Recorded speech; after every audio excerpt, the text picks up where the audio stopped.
త్రేతాయుగంలో దశరథ మహారాజు గారికి సంతానం లేకపోతే బాధ వేస్తే తిరుమల వెంకటేశ్వర స్వామి వారి దగ్గరికి వచ్చి నమస్కారం చేస్తే, నాయనా నేనే నీకు నలుగురు పుత్రులుగా ఉద్భవిస్తాను అన్నారు. అంటే అది చైత్రమాసంలో జరిగినటువంటిది. సురభి అంటే కామధేనువు కోరిన కోరికలు తీరేటువంటిది.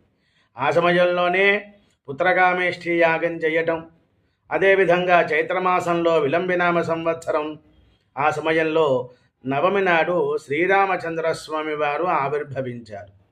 కనుక సంతానము లేదు అన్నటువంటి వారికి ఈ చైత్రమాసంలో చక్కగా భగవంతుణ్ణి ఆరాధన చేసినట్లయితే వారి ఇంటి కులదేవతలను సంతానము కలుగుతుంది. భగవంతుడు కాలస్వరూపుడు కదా, ప్రకృతి పురుషుడు అని ఇద్దరు ఉంటారండి, పార్వతీ పరమేశ్వరుడు. వాగర్ధావివ సంపృక్తో వాగర్ధ ప్రతిపత్తయే